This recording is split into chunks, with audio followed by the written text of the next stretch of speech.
pessoal, espero que vocês estejam bem, espero encontrá-los bem. Bem-vindos a mais uma aula de biologia. Então hoje a gente está aqui no laboratório da escola, mais uma vez, para conversar sobre células, né? Então vamos conversar sobre a nossa unidade básica, o que forma o nosso corpo, os nossos tecidos, né? Para que um dia chegue a essa estrutura total aqui. Então toda essa estrutura aqui, ó, ela é formada por unidadezinhas pequenininhas, assim como uma parede é formada por tijolo, que eles vão se juntando, né, para construir todo o muro e toda a estrutura da parede. O nosso corpo também é assim, né? Para que ele chegue a essa estrutura toda, ele precisa de unidadezinhas dessas que vão se formando. Essas unidades são as células. Recebeu esse nome por causa da semelhança com a cortiça, né, com aqueles poros quando era observado em microscópio óptico, e aí ela recebeu esse nome. Então, aqui eu tenho a célula animal e a célula vegetal. Essas duas células, elas são formadas por muitas estruturas. Então, veja só, assim como o nosso corpo ele é formado de órgãos, né? A gente tem aqui toda a parte do intestino, a gente tem aqui uma estrutura de estômago, fígado, tem o coração também, pulmão. E cada órgão desempenha uma função, assim é com a célula. Como ela é uma unidade de funcionamento, então toda essa célula aqui, ela também é formada por organelas, porque ela é pequena, né, em menor dimensão, então eu chamo toda essa estrutura dela, ao invés de órgãos, eu vou chamar isso aqui de organelas. E cada organela dessa, ela vai ter o papel de desempenhar uma função no nosso organismo. E cada célula, quando ela vai se multiplicando, essas células vão formando, vocês lembram o quê? Elas vão formando os tecidos. Esses tecidos, eles vão se especializando, não é? Vão tendo funções especializadas que vão formar os órgãos, com funções bem específicas. Esses órgãos, eles vão participar de um sistema, como por exemplo o sistema reprodutor, o sistema digestório, vários outros sistemas, o sistema circulatório, vários sistemas do nosso organismo que compõem esses órgãos, e todos esses órgãos funcionando vai dar origem a um organismo vivo, tá? Então, desde uma planta, desde uma bactéria, que também é um organismo, ela é formada por célula. No caso das bactérias, ela é formada por uma célula um pouco diferente dessa. A bactéria, ela não tem o que a gente chama de carioteca, que é essa membranazinha aqui que está envolvendo uma região da célula que é chamada de núcleo, tá? Então, a bactéria, ele é um organismo procarioto, porque é um organismo que não tem um envoltório no núcleo. A célula ela é formada por uma membrana celular e por uma bolinha aqui no meio, ó, que eu vou chamar de núcleo. Tá? Esse núcleo, ele tem a responsabilidade de guardar o material genético. O que é o material genético? É o nosso DNA, o nosso RNA. Esse material é responsável por guardar todas as informações genéticas, que são aquelas informações das nossas características, cor de pele, cor de olho, cor de cabelo, a estatura, a tendência a alguma doença, a obesidade, ao alcoolismo. Todas as nossas características genéticas que são herdadas, elas estão aqui, ó, gravadas no nosso material genético, no nosso DNA, no nosso RNA, na nossa semelhança com os nossos pais. É a mistura do DNA do nosso pai e da nossa mãe que está contida aqui nesse núcleo. Ele é tão importante para a nossa reprodução, para o desenvolvimento da nossa espécie, para que não ocorra mutação, que ele é guardado aqui dentro por uma membrana, reforçando essa proteção dentro da célula. Essa membrana é a carioteca, tá? Então, as bactérias são organismos que não têm essa carioteca.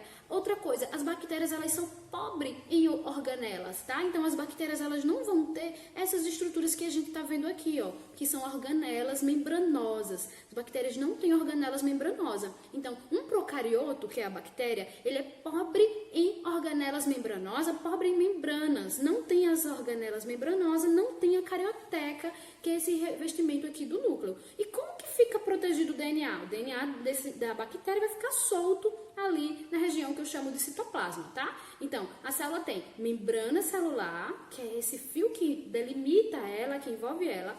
Aqui eu tenho o núcleo com o material genético dentro.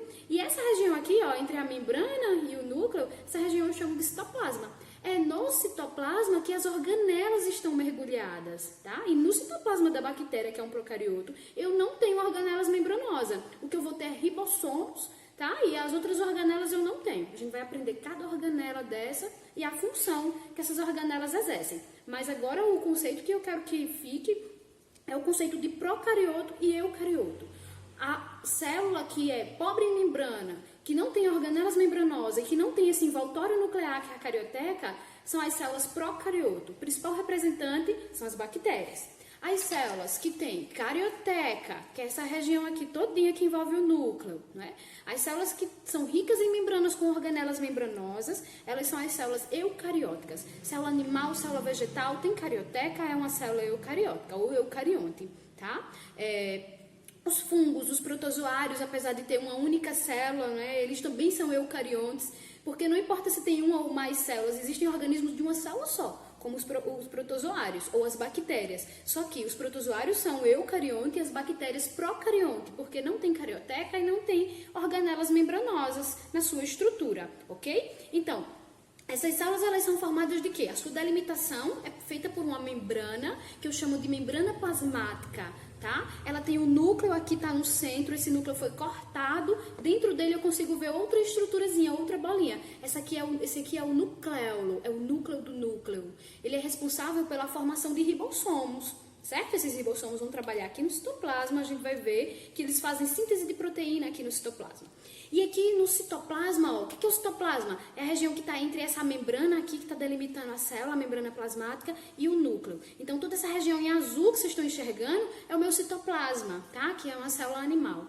Então, nesse citoplasma, eu vou ter várias organelas aqui depositadas. Essas organelas aqui, ó.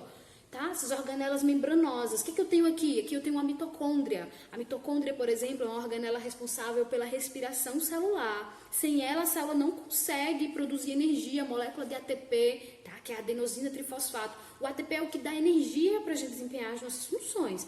Aqui eu tenho, por exemplo, ó, um complexo de Golgi, tá? O Golgi é responsável por fazer transporte na célula. Por exemplo, as proteínas que são produzidas aqui, que precisam ir para a corrente sanguínea, para outra localidade, o Golgi quem está fazendo isso? Empacotando, direcionando essas proteínas, transportando ela. Aqui eu tenho centríolos. Esses centríolos são importantes na hora que a célula precisa dividir, para que ele forme uma fibra difusa. A gente vai estudar isso em divisão celular e promova a divisão, né? Então, os centríolos, eles favorecem a formação das fibras do fuso mitótico ou meiótico, né, para a divisão. Eu tenho aqui algumas outras organelas, como o retículo endoplasmático rugoso, ele fica aderido basicamente à carioteca. O retículo endoplasmático rugoso, ele tem ribossomos aderido a ele, tá? Então, assim como os ribossomos, ele também faz síntese de proteína, está muito conectado ao núcleo, porque a função dele está muito relacionada à função do núcleo. A gente vai estudar cada organela separada, futuramente. Aqui eu tenho algumas vesículas, tá? Próximo ao Golgi eu tenho vesículas que são lisossomos. Esses lisossomos se originam do Golgi. A gente brinca assim, que o Golgi, ele é o pai do lisossomo, porque o lisossomo nasce do Golgi. O que é o Golgi? É uma vesícula que tem enzimas dentro. Aqui na célula eu tenho outras vesículas além do lisossomo, tá?